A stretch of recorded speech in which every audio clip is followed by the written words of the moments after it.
Olá a todos, bom dia.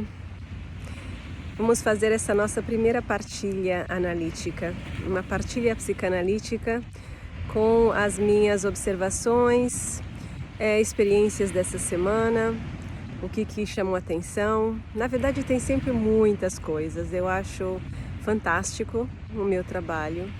Após cada sessão eu tenho vontade de fazer um vídeo, de aprofundar um assunto, de escrever alguma coisa, mas não dá, porque logo em seguida eu tenho outra sessão.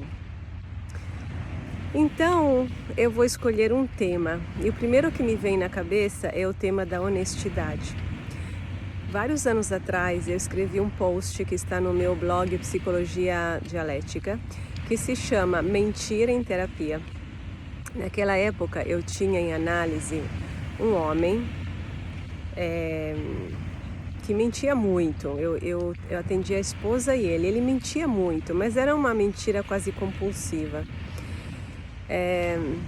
E era muito assim, um jogo de pega-pega, né?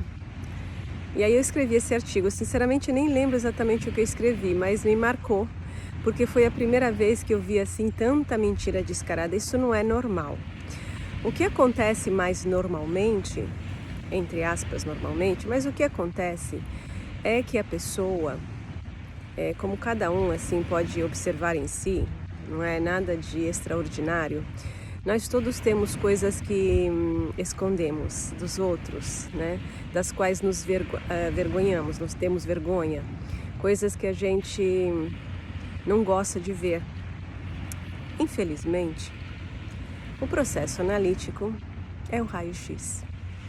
A minha analista, muitos anos atrás, muitos anos atrás, ela falou uma coisa que ficou marcada para mim, que é: todos os nós chegam ao pente. Era uma expressão italiana que eu fiz tudo lá na Itália.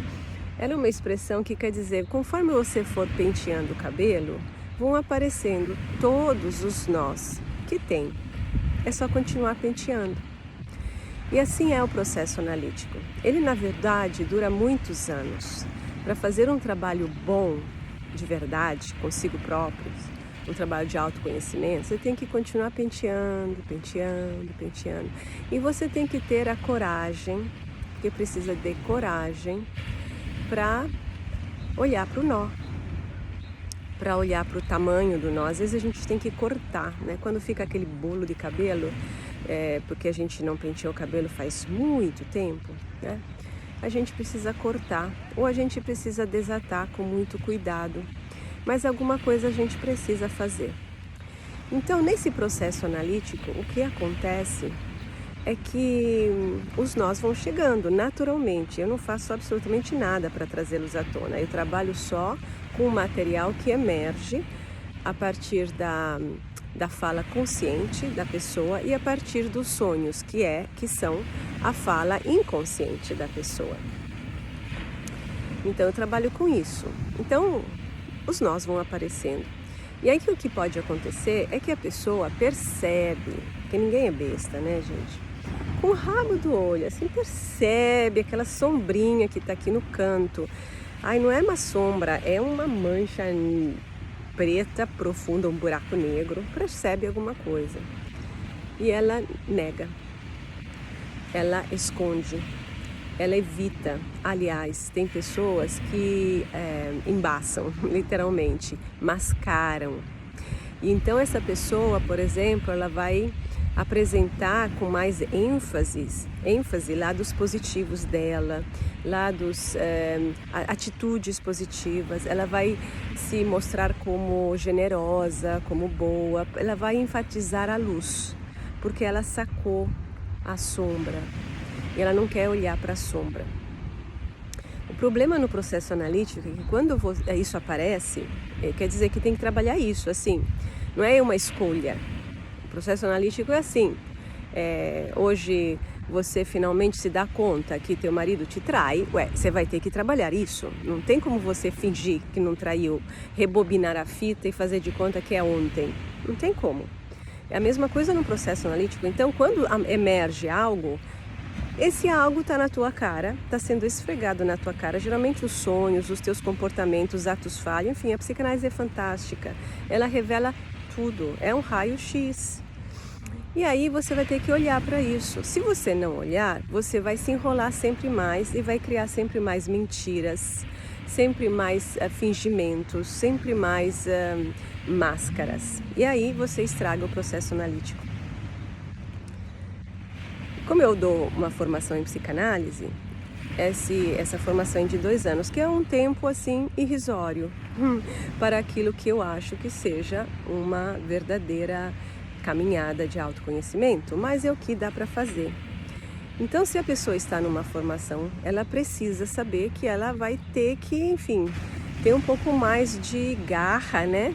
E de força e de coragem para cumprir a tarefa que ela se propôs. E ela vai ter certamente muitas e muitas recompensas por isso. Isso é garantido, mas ela tem que fazer a parte dela. Porque senão não dá tempo. Eu acredito que todas as pessoas uma hora cheguem lá, realmente todas, sabe? Todas.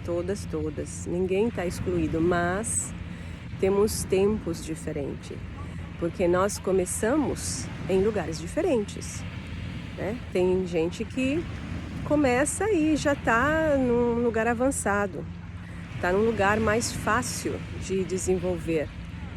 Carrega, não, pedras todo mundo carrega, mas tem gente, enfim, que começa de um lugar mais avançado. Então, essas pessoas vão avançar. As que precisam ainda fazer um longo caminho das pedras, eu deixo que façam, porque eu não tenho como acelerar o processo, eu não tenho uma varinha mágica, não é meu trabalho. E é bom que não seja. Eu não forço nada, eu acompanho o progresso da pessoa. Mas para estar em análise comigo, eu preciso me sentir bem. A análise é um processo, ela funciona por amor. Isso não sou eu que falo, é Freud. Freud escreveu que, afinal, o que realiza a transformação é o amor. Jung desenvolveu isso e a Montefoschi explicitou isso assim claramente. O que faz a transformação acontecer é a relação de amor entre analista e analisando. E como todas as relações de amor, ela está baseada na confiança recíproca e na transparência recíproca. Faltando essas coisas, uma dessas características, a relação cai e termina. Então essas são as minhas reflexões para a semana, ao som dessas maravilhosas ondas aqui de Deerfield Beach, na Flórida. Tá gostoso, o sol tá lindo, como vocês podem ver. Um grande abraço para vocês e bom domingo.